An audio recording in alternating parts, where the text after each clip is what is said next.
Sri Lanka's most powerful news brand.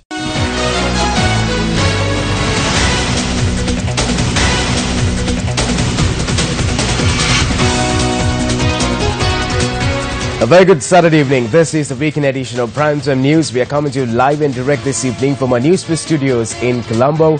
I'm Joel Outskun joining you on Primetime News. Let's start off with a look at the headlines. President announces appointment of new commission to look into Sri Lankan Airlines and Mihin Lanka. Special expose on willpath to destruction. Warnings issued to the corrupt in nomination lists.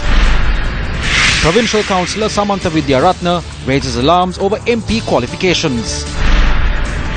Sirasa Christmas Zone attracts large crowds to Braybrook Place on final day. Well, we are officially just 2 days away from Christmas, and as the festivities are in full swing across the country, here in Colombo, the Sirasa Christmas Zone is attracting large crowds at the premises of the Capital Maharaja Organisation head office in Braybrook Place, Colombo. The Apostolic Nuncio of Sri Lanka, Archbishop Most Reverend Dr. Pierre Van Tot, was the chief guest for the opening ceremony of the final day of the Sirasa Christmas Zone. We believe we have the duty and the opportunity to not only be your eyes and ears to protect your goodwill, but also are uniquely placed to spread cheer. And we take that responsibility and opportunity seriously. And we are constantly endeavoring through all our actions, through all our resources, to spread cheer. A happy country.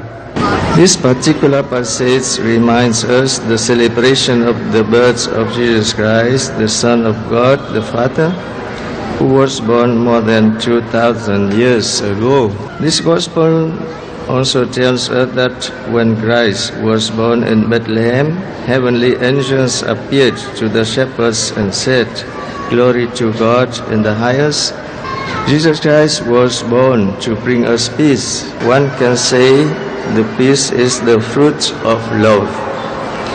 Devotees have the opportunity to pay homage to the statue of Blessed Virgin Mary, which has been blessed by His Holiness Pope Francis at the Vatican. The Sirasa Christmas Zone also includes colourful events such as carols, musical shows, magic shows and several other activities for the children. Large groups took part in Newsfirst screen test yesterday at the Sirasa Christmas Zone. The main attraction among children is a snow city set up at the Capital Maharaja Organisation Limited head office.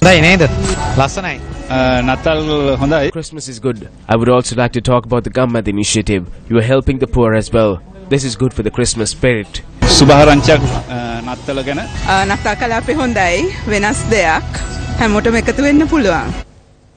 Well, we now cross over to the Sirasa Christmas Zone where Sarah Fonseca is among the crowds enjoying the festivities.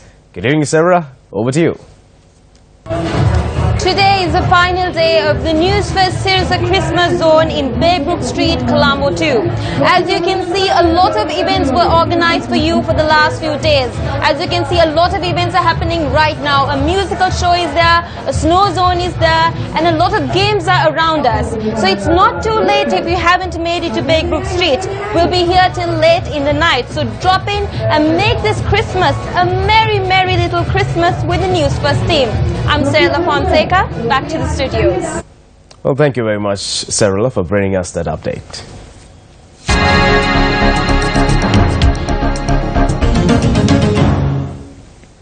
In news from the President's diary, President Maithripala Sirisena announced today that after receiving the report of the Presidential Commission of Inquiry on the issuance of treasury bonds, another commission will be appointed to look into Sri Lankan Airlines and Mihin Lanka.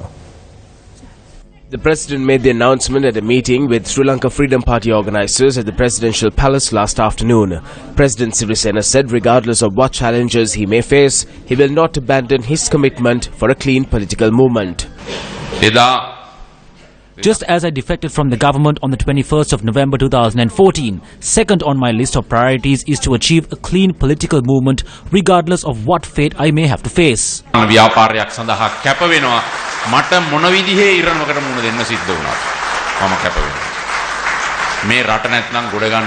Or else this country cannot be revived. Someone has to do this.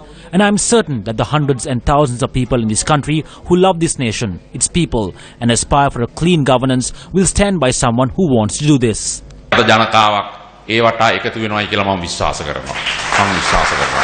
What?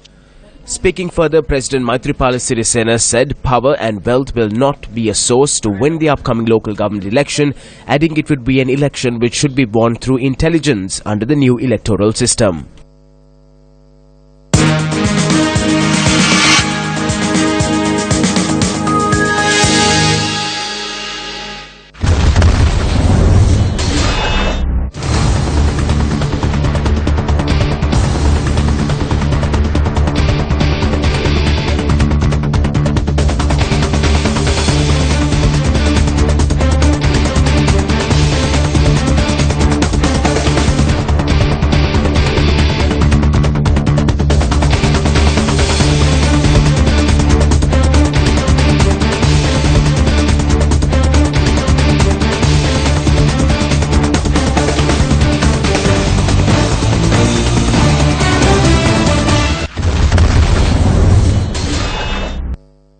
The 17th of May 2015, the very first day, we at Newsfirst reported to you the destruction taking place at the Vilpattu Forest Reserve.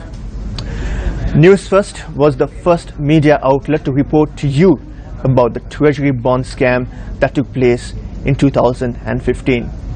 And now, with the Vilpattu Forest destruction taking place, the Auditor General has prepared a report and presented it to the authorities.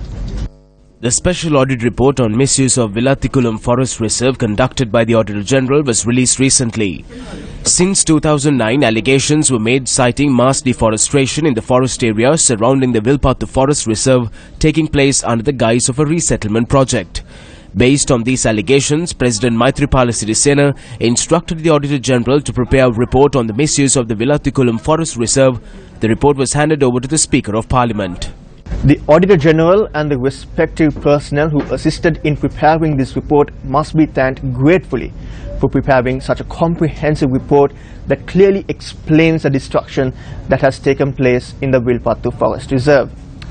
Now let's take a look at the Forest Reserve itself on Google Maps, which the last update we can see right here. If you take a look at the map right here, you can see that the destruction that has been taken place in the Forest Reserve area. And if you look closer, there are plots of settlements here with several houses. There's no streamlined or organizational chart that shows how the houses have been built. However, you can see that this entire area of the Vilpattu Forest Reserve has been destroyed. Now, according to a gazette, the Vilpattu Forest comes under a protected forest area. That means you cannot destroy the fauna and flora in this forest reserve. Now let's have a look at another website, a government website by the Department of Survey. Now in this website, it also shows the landscape of the destruction that has taken place. But what I want to show you here is the entire reserve or protected area in this map. So you can see this entire section is actually protected area under this gazette which protects the forests of Sri Lanka. Now moving back to this map where we can see houses being built, but the question is, for whom are these houses being built? Take a look at the structure and the plots of lands right here. There is no order. So there's a serious question for whom these houses are being built. Now the Auditor General's report has clearly found out who has been living here and for whom it has been built. Let's take a look at the observations made by the Auditor General in his report. Even though the government had declared the Vilathikulam forest as a forest reserve, 650 acres in extent from the said reserve had been released by the Conservator General of Forest to the District Secretary of Mana for the resettlement of displaced people. The Conservator General of Forest had no authority or legal authority to do so. An environmental impact assessment report should have been obtained before clearing the forest reserve of 650 acres in extent in terms of the provisions published in the Gazette Notification number 772/22 dated 24th June 1993. Decision had been made to inform the Conservator General of Forests to release the lands required for resettlement in the forest reserve at Vilaitikulam at the meeting held on the 5th of October 2012 under the patronage of the Minister of Commerce and Industry. The aforesaid minister had no authority to take such a decision. Even though construction of houses for 160 families had been completed, the number of families unsettled had been 33. The number of partly constructed houses was 131. Number of plots of lands on which houses were not constructed but cleared was 706. However, it was confirmed that only 10% of the houses had been occupied out of 160 houses constructed according to the spot test carried out on the 23rd of January 2017. Houses of 44 families of resettled persons had remained closed. 41 houses thereof had remained unoccupied over a long period. Even though only the displaced families deprived of lands due to war should be resettled, the persons whom the lands were granted to had not been deprived of lands due to the war. The construction of houses and roads required for settlement of the people in the forest reserve were being carried out by the Omega Construction Company in Putlam, and it was established that government financial contribution had not been made thereon. Let's now have a look at the recommendations that have been made by the Auditor General in the report on this forest destruction. To take steps to recognize precisely the individuals who lost their lands and provide them with an adequate plot of land in keeping with the national policies and the prevailing laws in the resettlement of persons who were rendered displaced due to the civil war in the north and east. To take action not to clear the forest reserves or the areas of environmentally significance to be used for the settlement of persons. Action should be taken to grant other appropriate lands to the families permanently residing in the west 20% of the lands and maintain the forest in its usual form. Finally, let's have a look at the conclusions made by the Auditor General himself. Measures had not been adopted in respect of the damages caused to the forest reserve and the environmental damages that may cause in the days to come. This project has not been implemented for the sake of the landless and displaced families. When we first heard that they are felling trees in the Vilaitikulam Reserve, we travelled to this location. We gathered the details and informed the Director of Forest Conservation. He denied this, made a few calls and completely disregarded what we had to say. The Director of Forest Conservation should be fired immediately. He is as responsible for this crime as Rishad Bathiuddin. How did Minister Rishad Bathiuddin address this issue? He called us racists. He began slinging mud at us and tried to corner us. However, we stood our ground, and in our capacity as those concerned about the environment, we were able to state this. When we visited the area last week, they had begun clearing Pukulam. They have already built 15 permanent homes. They have passed a project for another 125 houses. This is right in the middle of the Vilpattu Forest Reserve. It is clearly mentioned in the recommendation that only temporary shelters can be erected. Still, they are planning to build 125 homes. A meeting will take place today at 11 between Ranil Wickramasinghe and Rangi Bandara. If you facilitated this back then because you were afraid of Basil Rajapaksa, this report provides some good answers for you. If you are going to do this now because you are afraid of Ranil Wickramasinghe or Rishad Bathiuddin, we will come in search of answers in the future. Then those who will end up in prison will be the officials, not the politicians. Keep this in mind. You're tuned on to Primetime News. Up next is our investigative journalism segment, Action TV.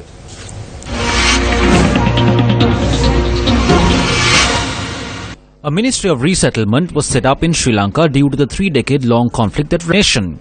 At one point, the ministry received plenty of donations and international aid, in addition to the allocations made through the budget. However, a certain minister who was in charge of the ministry filled his coffers along with a group of officials under the guise of maintaining camps for internally displaced persons. A minister and deputy minister were appointed for resettlement and rehabilitation under the previous government. However, during the latter half of the administration term, sufficient funds were not allocated for the ministry. The decision to reduce the allocations was made based on the statements that the process of resettlement and rehabilitation had been completed. However, a Ministry of Resettlement and Rehabilitation was established under this government as well. One of the main responsibilities of this ministry is to oversee the construction of homes in the north and east which are being funded through Indian aid. To this date, there are plenty of displaced persons living in makeshift homes in areas which are not their own villages. This particular settlement was built in the Kumurusidehi area in Trincomalee for the residents of the Erakandi Sinhala village. Of the 70 families that fled the village in 1986 due to the war, 50 returned to their properties in 2009. By that time, other groups had occupied their lands. No one took steps to resolve this issue for a period of 3 years. During this time, these families were housed at a temporary shelter set up at the Erakandi school. Finally, a decision was reached to resettle 18 families in Kumurusidehi. The agreement was to provide 20 purchases of lands for each family. It has been a year since the housing program, which was initiated by the Housing Development Authority for these residents, came to a standstill. The Housing Development Authority's district office consoles these people by saying that the necessary funds are on the way. However, when will these funds arrive? Chairman of the National Housing Development Authority, this is over to you.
During the proceedings of the Commission, the country witnessed as to how this huge crime was perpetrated on a planned basis with the blessings of people in very high places.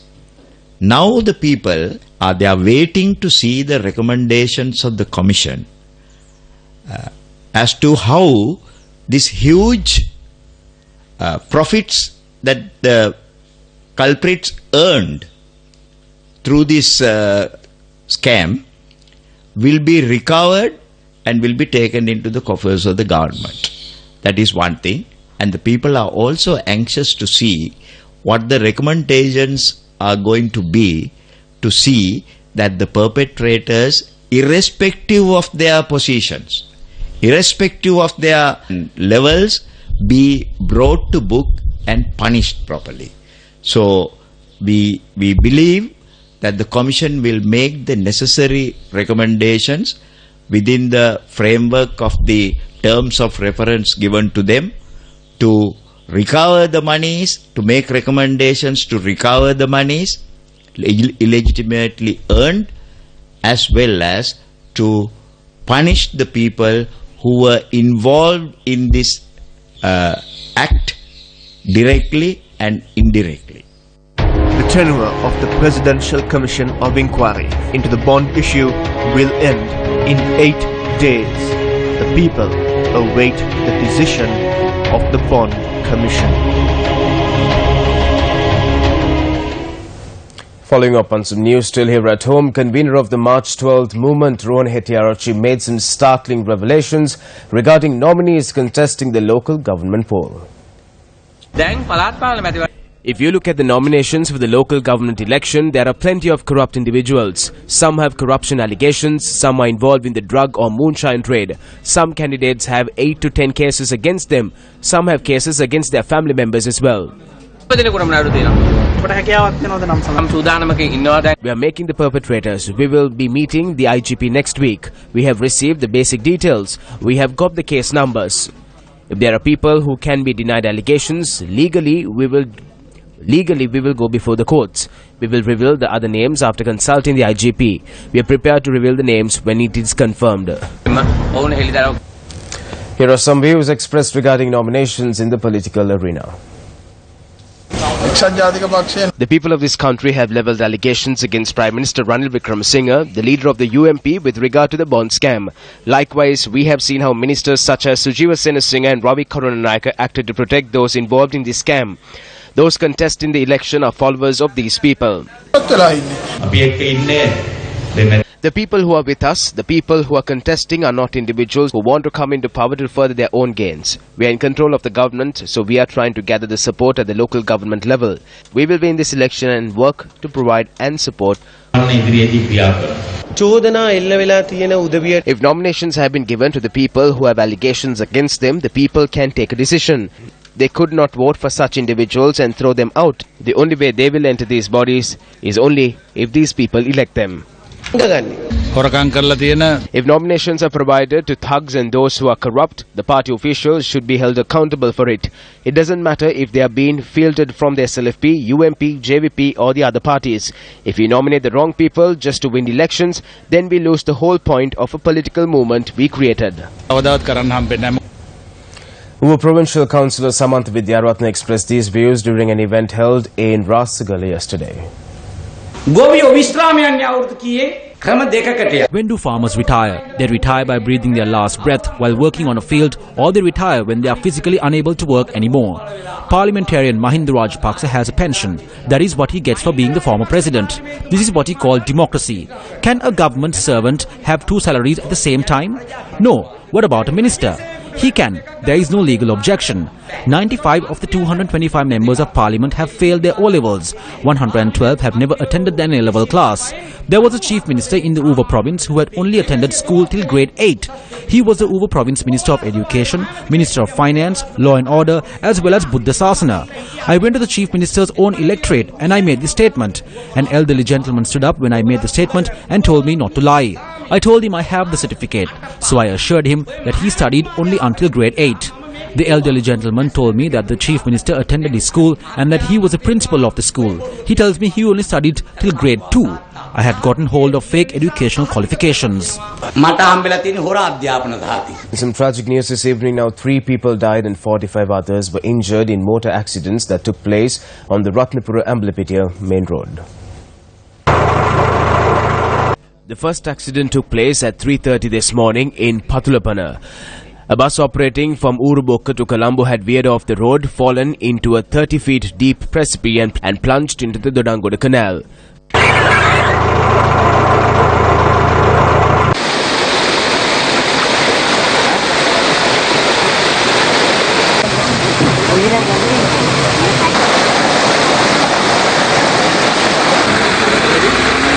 Locals and police worked together to rescue the people trapped inside.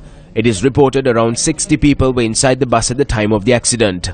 Among the injured were 9 children and 16 women. They were admitted to the Ratnapura hospital along with several others. 3 people were rushed to the Kahawatha base hospital. The second accident took place in the Hinguru Ara on the Ratnapura-Ambalipitia main road. The accident involved the collision between a pickup travelling from Ambalipitia to Ratnapura and a lorry travelling in the opposite direction. The lorry driver who died on the spot was identified as a 35-year-old. 3 people who were in the pickup were admitted to the Ambalipitia base hospital. Investigation revealed the lorry was in fact driven by the assistant who does not possess a license for heavy vehicles. He was arrested by police. The UMP Hambantota Balamandala meeting was held today under the auspices of Minister of Housing and Construction and UMP Deputy Leader Sajid Premadasa.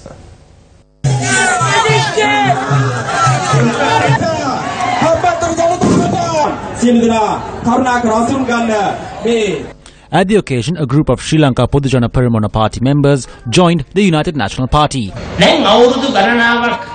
People who were in palaces for many years are finding it hard to sleep these days. They wake up in the middle of the night because of nightmares. They wake up and scream. They are distributing cement or housing loans. The big one and his small son get frightened in the night, so they go to temples during the day. Here they give voice cuts to the media. Sajid Premadasa began distributing goods well before talks about the local government election. I began to work and distribute goods in 1994, when I first came to the district. Leader of the Lanka Tamil Arusikachi MP Mave Senadiraja responded to reports that TNA parliamentarian M.A. Sumandiran has taken up a ministerial post. On the 19th of this month, the Daily News published a photo of MP Sumandiran, the spokesman for the Tamil National Alliance, with the caption, Minister M.A. Sumandiran. Speaking to reporters at an event held in Jaffna today, ITAC leader MP Mave Senadiraja gave the following response. This report is false. We will not accept a ministerial post. With that, we wrap this edition of Primetime News. Thank you very much for stopping by. More news follows on our website, www.newsfirst.lk. I'm Zola Outskun. Have yourself a great evening ahead.